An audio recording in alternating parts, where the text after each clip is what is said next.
শুরু করছি আজকের বিশেষ বিশেষ সংবাদ। অভিষেকের চপারে আয়কর তল্লাশি, এক্সপোস্টে কটাক্ষ তৃণমূল সাংসদের, পাকিস্তানে গুলি করে হত্যা সবরজিতের খুনি সরফরাজকে, ওর মুখটা আগে ব্লিচিং ফিনাইল দিয়ে পরিষ্কার করা হোক। শুভেন্দুর নিশানায় মমতা, জেতার সুযোগ, তাই মানুষের মন গলানোর চেষ্টা করছেন মমতাকে কটাক্ষ দিলীপের।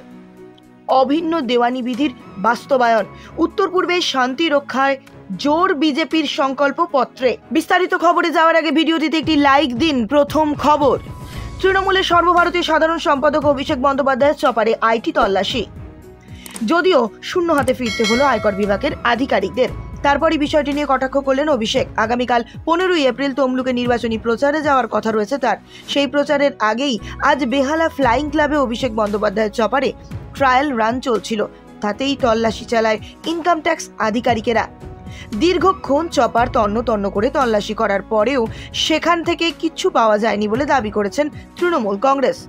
আর ঠিক তারপরেই এক্স হ্যান্ডেলে এই ঘটনা নিয়ে কটাক্ষ করেছেন অভিষেক বন্দ্যোপাধ্যায়। তৃণমূল সূত্রে জানা গিয়েছে, শুধু অভিষেকের চপার নয়, ওই সময় সেখানে থাকা নিরাপত্তা রক্ষীদেরও তল্লাশি করা হয়। এমনও খবর পাওয়া গিয়েছে যে ট্রায়াল রানের সময় চপারটিকে কলকাতা থেকে হলদিয়া যাওয়ার ক্ষেত্রে আপত্তি জানানোও হয়। তৃণমূল কংগ্রেসের দাবি, ওই সময় পুরো বিষয়টি একটি ভিডিওগ্রাফি করার চেষ্টা হয়েছিল। এক্ষেত্রে ইনকাম ট্যাক্স অফিসারেরা সেই ভিডিও মুছে দেন। গোটা বিষয়ে তৃণমূল কংগ্রেস অত্যন্ত ক্ষুব্ধ। অভিষেক নিজে এই নিয়ে কড়া প্রতিক্রিয়া দিয়েছেন। তৃণমূল কংগ্রেসের দাবি, তাদের দলকে ভয় পেয়েই এই ধরনের পদক্ষেপ নিচ্ছে বিজেপি, আর তাদের হয়ে কাজ করছে কেন্দ্রীয় সংস্থাগুলি। এই নিয়ে কড়া প্রতিক্রিয়া দেন Abhishek Bandyopadhyay. Social media x হ্যান্ডেলে তিনি লেখেন, এনআই এর একটি এসপি এবং নিজেকে অপসারণের পরিবর্তে নির্বাচন কমিশন এবং বিজেপি আজ আমার হেলিকপ্টার এবং নিরাপত্তা রক্ষীদের অনুসন্ধান চালিয়েছে। যদিও তাতে কিছুই উদ্ধার হয়নি। জমিদাররা সর্বশক্তি প্রয়োগ করতে পারে, কিন্তু এভাবে বাংলার মানুষের মনোবলকে ভারতীয় বন্দী সবরজিৎ সিংকে হত্যাকারী লস্কর জঙ্গি আমির সরফরাজ তাম্বাকে গুলি করে মারল অজ্ঞাত পরিচয় আততায়ীরা। পাকিস্তানের লাহোরে আজ আমির সরফরাজ তাম্বাকে হত্যা করা হয়েছে। সংবাদ সংস্থা পিটিআই একটি সূত্র উল্লেখ করেছেন, এই খবর জানিয়েছেন, বাইকে করে সে আততায়ীরা সরফরাজকে গুলি করে তাকে উদ্ধার করে লাহোরের একটি হাসপাতালে ভর্তি করাও হয়। সেখানেই আশঙ্কাজনক অবস্থায় চিকিৎসাধীন থাকাকালীন মৃত্যু হয় তাম্বার। পিটিআই এর খবর অনুযায়ী লাহোরের ইসলামপুর এলাকার লস্করি তৈবার প্রধান হাফিজ সৈয়দের ঘনিষ্ঠ আমির সরফরাজ তাম্বাকে গুলি করে বাইকে সওয়ার অজ্ঞাত পরিচয় আততায়ীরা পালিয়ে যায়। ঘটনাস্থলেই রক্তাক্ত অবস্থায় লুটিয়ে পড়েন সরফরাজ। তাকে দ্রুত উদ্ধার করে ইসলামপুরের একটি হাসপাতালে ভর্তি করানো হয়। সেখানেই সবরজিতের খুনির মৃত্যু হয়। উল্লেখ্য, 2013 সালের 2 মে লাহোরের জিন্না হাসপাতালে কয়েক ঘন্টার মধ্যে হৃদরোগে আক্রান্ত হয়ে মৃত্যু হয়েছিল ভারতীয় বন্দী সবরজিতের। পরবর্তী সময়ে জানা যায়, হাফিজ সৈয়দ ঘনিষ্ঠ আমির সরফরাজ তাম্বা ও তার সঙ্গীরা পাকিস্তানের উচ্চ নিরাপত্তা ব্যবস্থায় যুক্ত কোট লাখপত কারাগারে সবরজিৎকে মারধরও করেছিল। প্রায় 1 সপ্তাহ ধরে জেলের ভিতরে আহত অবস্থায় পড়েছিলেন সবরজিৎ।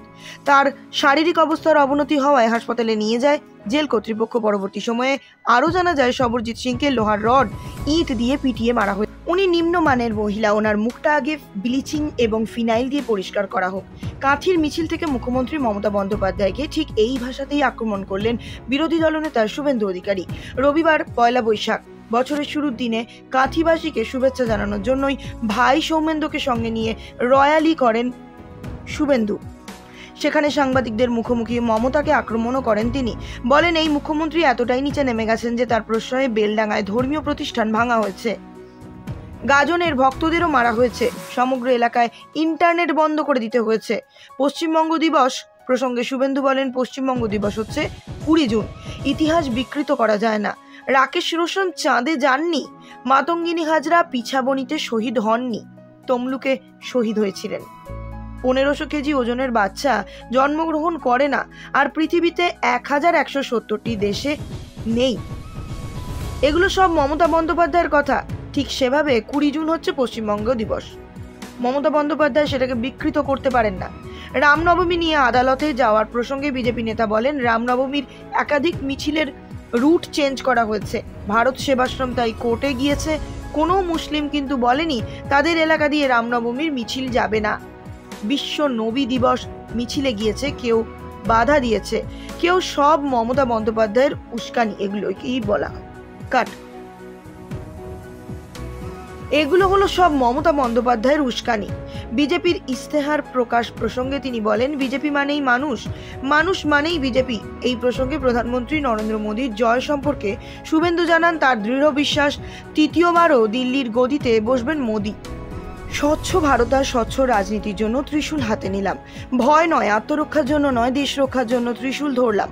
নববর্ষের সকালে বর্ধমান শহরের আলমগঞ্জ এলাকায় বাবা বর্ধমানেশ্বরের পুজো দিতে গিয়ে ত্রিশূল হাতে এই মন্তব্য করলেন বর্ধমান দুর্গাপুর লোকসভা কেন্দ্রের বিজেপি প্রার্থী দিলীপ ঘোষ। রবিবার সকালে প্রথমে তিনি আলমগঞ্জের কল্পতরু মাঠে প্রাতঃভ্রমণ করেন, সেখান থেকে চা চক্রে যোগ দেন, এরপর বর্ধমানেশ্বরে পুজো দেন। বর্ধমানেশ্বর মন্দিরে ঢোকার সময় বিজেপি সমর্থকেরা তার হাতে ত্রিশূল তুলে দেন। ত্রিশূল হাতে নিয়ে রীতিমতন খুশি ছিলেন দিলীপ ঘোষ। এই দিন তিনি বলেন, নববর্ষের দিন সকালে বাবা বর্ধমানেশ্বরকে দর্শন করে পুজো দিলাম, বাবার ওখান থেকেই ত্রিশূল লাভ হলো। এই মহাবিশ্বে যখন থেকে পাপ আর অশুভ শক্তি বেড়েছে, তখনই তিনি হাতে ত্রিশূল তুলে নিয়েছেন, তাণ্ডব নৃত্য করেছেন। তারই প্রেরণায় আমার কুলদেবতা মহাদেবের ত্রিশূল নিয়ে আমরা অভিযান করে স্বচ্ছ ভারত ও স্বচ্ছ রাজনীতি করতে চাই। এই ত্রিশূল তার প্রতীক, আত্মরক্ষা নয়, দেশ রক্ষাই মূল লক্ষ্য। উত্তরবঙ্গ সফরে গিয়ে জলপাইগুড়ির মঞ্চ থেকে বিজেপি বিসর্জনের ডাক দিয়েছেন তৃণমূল নেত্রী মমতা বন্দ্যোপাধ্যায়। পাশাপাশি সাধারণ মানুষ কেন বিজেপিকে ভোট দিয়ে জেতায় সেই প্রশ্নও তোলেন তৃণমূল সুপ্রিমো। এই দিন সেই কথার রেশ ধরে দিলীপ ঘোষ বলেন, বিজেপিকে মানুষ ভোট দিয়েছিল বলে আজ তো বাড়ি তৈরি হচ্ছে, বিনা পয়সায় রেশন পাচ্ছে, ভ্যাকসিনও পেয়েছেন। আর 12 বছর মমতা বন্দ্যোপাধ্যায়কে ক্ষমতায় রেখে কি পাওয়া গিয়েছে? একটা রাস্তাও বানাতে পারেনি ঠিক করে। চুরি, তোলাবাজি, দুর্নীতি সবই দেখছে তৃণমূল কংগ্রেসকে ভোট দিয়ে। উত্তরবঙ্গে উনি পড়ে থাকুন, বসে থাকুন, শুয়ে থাকুন, কিচ্ছু যায় আসে না।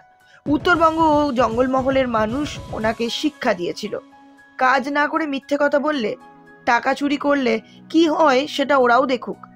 যে তার সুযোগ কোথাও নেই, তাই মানুষের মন গলানোর চেষ্টা চলছে। শুধু উত্তরবঙ্গ কেন, গোয়া, অসম, ত্রিপুরাতেও তো গিয়েছিলেন। সেখানকার মানুষ বুঝিয়ে দিয়েছে তৃণমূলের কি ওজন আছে। মানুষ যখন একবার কাউকে ছেড়ে দেয়, তারা আর পিছনের দিকে তাকায় না। ঠিক যেমন কংগ্রেস কিংবা সিপিএম কে মানুষ ছেড়ে দিয়ে আর ঘুরে তাকায়নি, তৃণমূল কংগ্রেসকেও মানুষ ছাড়তে শুরু করেছে। ভারতীয় জনতা পার্টি তার নির্বাচনী ইস্তেহারে অন্যান্য গুরুত্বপূর্ণ নির্বাচনী প্রতিশ্রুতির মধ্যে ইউনিফর্ম সিভিল কোডের বাস্তবায়ন এবং উত্তর পূর্বে শান্তি বজায় রাখার প্রতিশ্রুতি দিয়েছেন। রবিবার প্রধানমন্ত্রী নরেন্দ্র মোদী, স্বরাষ্ট্রমন্ত্রী অমিত শাহ এবং প্রতিরক্ষা মন্ত্রী রাজনাথ সিং সহ শীর্ষ নেতৃত্বের উপস্থিতিতে নয়াদিল্লিতে পার্টির সদর দপ্তরে তাদের নির্বাচনী ইস্তেহার প্রকাশ করা হয়। বিজেপি জানিয়েছে, অভিন্ন আইনবিধি আর কার্যকর না হওয়া পর্যন্ত মহিলারা সমান অধিকার পাবেন না। নাগরিকদের জন্য ধর্ম, লিঙ্গ, বর্ণ নির্বিশেষে বিবাহ বিচ্ছেদ এবং বিবাহ, উত্তরাধিকার এবং দত্তক গ্রহণের মতন ব্যক্তিগত বিষয়গুলিকে নিয়ন্ত্রণকারী ইউনিফর্ম সিভিল কোডকে আইনের একটি অংশ হিসেবে বিবেচনা করা হচ্ছে। বিজেপি তার ইস্তেহারে বলেছে, সংবিধানের অনুচ্ছেদ 44 ইউনিফর্ম সিভিল কোডকে রাজ্যের নীতির অন্যতম নির্দেশক নীতি হিসেবে তালিকাভুক্ত করে। বিজেপি বিশ্বাস করে যে যতক্ষণ না ভারত একটি অভিন্ন দেওয়ানি বিধি গ্রহণ করছে যা সমস্ত মহিলার অধিকার রক্ষা করে, বিজেপি ততক্ষণ পর্যন্ত লিঙ্গ বৈষম্য দূর করতে পারবে না। দেশের শ্রেষ্ঠ ঐতিহ্যের সঙ্গে আধুনিক সময়ে সামঞ্জস্যপূর্ণ একটি অভিন্ন দেওয়ানি বিধি তৈরি করতে তারা অবস্থানকে স্পষ্ট করে। উল্লেখযোগ্যভাবে উত্তরাখণ্ড এই বছরের শুরুতেই অভিন্ন দেওয়ানি বিধি বাস্তবায়ন করা ভারতের প্রথম রাজ্য হয়ে উঠেছে। বিজেপি আরো বলেছে যে এটি উত্তর পূর্বে শান্তি প্রতিষ্ঠার পাশাপাশি এবং সশস্ত্র বাহিনীর আইনের পর্যায়ক্রমে কার্যকর প্রচেষ্টা চালিয়ে যাবে। বিজেপি তার ইস্তেহারে বলেছে, আমরা অশান্ত এলাকায় সমস্যা সমাধানের জন্য আমাদের প্রচেষ্টা চালিয়ে যাব এবং পর্যায়ক্রমে আপসপা অপসারণ করব। আমরা উত্তর পূর্বের রাজ্যগুলির মধ্যে অন্তর্রাজ্য সীমানা বিরোধের সমাধানের জন্য নিরন্তর প্রচেষ্টার মাধ্যমে আরও কাজ করব।